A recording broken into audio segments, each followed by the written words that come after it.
I از خانه بیرون کشیده است هنوز، مهر نظاره گلشن نچمیده است هنوز.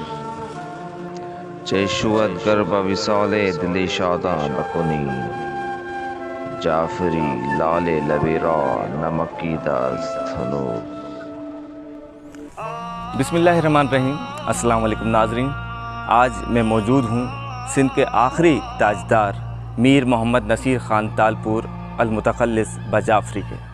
میرے عقب میں جو آپ کو قبہ نظر آ رہا ہے، اسی میں آخری تاجدار سندھ میر محمد نصیر خان تالپور کی قبر ہے۔ شاید آپ کو معلوم ہو کہ میر نصیر خان تالپور ایک دلیر جنگجو اور عادل حکمران کے ساتھ ساتھ مشق سخن بھی کیا کرتے تھے۔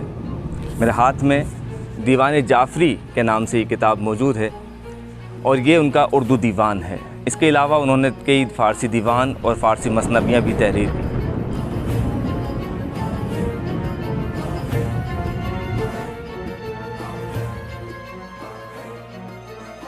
میر نصیر خان تالپور جعفری کی شاعری گوناگون خصوصیات کی حامل ہے اور ان کا زمانہ تہذیب و لطافت کے اعتبار سے تالپور دور کے اوج شباب کا زمانہ تھا۔ میر نصیر صاحب کو فطری ذہانت، علمی قابلیت اور لوازم تمدن کے بہترین ساز و سامان حاصل تھے۔ ان تمام عناصر نے ان کی شاعری اور قوت متخیلہ کو چار چاند لگا دیے۔ میر نصیر خان تالپور 17 مئی 1802 میں حیدرآباد کے قلعے میں پیدا ہوئے اور اپنے بڑے بھائی کی وفات کے بعد 24 دسمبر 1839 کو تخت نشین ہوئے۔ سرکار فیض آثار میر محمد نصیر خان تالپور جعفری انقلاب زمانہ کے دور سے گزرے اور بر صغیر کے آخری 3 تاجداروں میں سندھ کے میر محمد نصیر خان تالپور پہلے، آخری مغل بادشاہ بہادر شاہ ظفر دوسرے اور اودھ کے واجد علی شاہ تیسرے تھے، جن کے آخری ایام جلا وطنی اور قید و مصیبت میں بسر ہوئے۔ 17 فروری 1843 بروز جمعہ میانی کی جنگ میں میر محمد نصیر خان تالپور کو شکست کے بعد سندھ پر انگریز مسلط ہو گئے۔ 18 فروری کو میر نصیر کو دوسرے تالپور امراء کے ساتھ نظر بند کر کے کلکتہ لے جایا گیا، جہاں 14 اپریل 1845 کو اچانک دل کا دورہ پڑنے کے سبب وفات پائی۔ مذکورہ دیوان جعفری اسی قید کے عالم میں کلکتہ میں مکمل کیا۔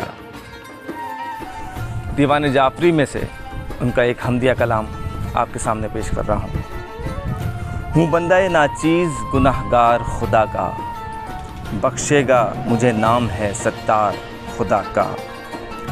اعمال بد و نیک ترازو میں تلیں گے، ہوگا جو گرم حشر میں بازار خدا کا۔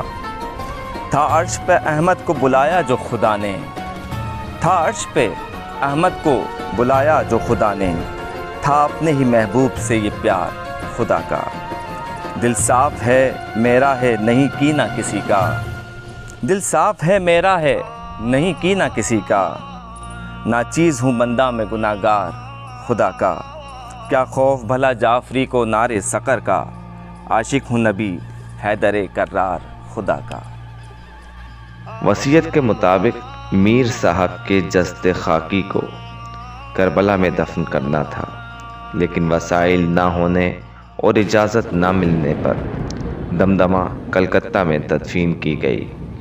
بعد ازاں میر محمد حسن علی تالپور کے اصرار پر گورنر جنرل لارڈ ڈلہوزی نے میر صاحب کے جسد خاکی کو تدفین کے لیے کربلا معلیٰ لے جانے کا حکم نامہ جاری کیا، جس کے بعد میر صاحب کی لاش کو لے کر 20 افراد ابھی بمبئی بندرگاہ پہنچے ہی تھے کہ مذکورہ 20 افراد کو انگریز فوج نے ایسا غائب کیا کہ آج تک ان کا پتہ نہ چل سکا۔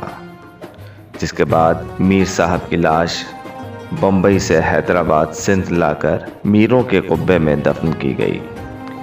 میر نصیر کی لاش جب حیدرآباد پہنچی تو اس وقت کے سندھ کے کمشنر سر بارٹل فریئر نے سرکاری عملداروں اور ملازمین امیران سندھ کی نگرانی میں لاش کی تدفین کروائی۔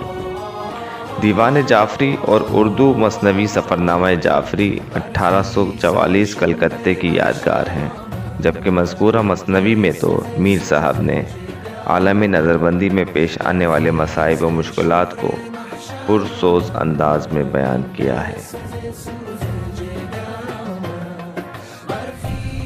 دیکھا جو اس کو ہم نے کبھی انجمن کے بیچ، شعلہ بھڑک کے اٹھنے لگا تن بتن کے بیچ، افسانہ میرے عشق کا ہے انجمن کے بیچ، شہرا ہے جس کا تابہ خطا اور ختن کے بیچ، دیکھا جو اس کو باغ میں دل نے یہ دی صدا، تاروں میں ماہ یا کہ پری ہے چمن کے بیچ، ہے سبز رنگ اس کا بھی اس نے ملی ہے، پیدا نہیں ہے خوبرو اسا دکن کے بیچ، رتبہ نہیں ہے سیب سمرقند کا ذرا، جو کچھ کے ہے مزہ تیرے سیب زقن کے بیچ، باتاج و تخت و بخت و کرم جعفری کو اب، باتاج و تخت و بخت و کرم جعفری کو اب، یا مرتضیٰ تو جلدی سے پہنچا وطن کے بیچ۔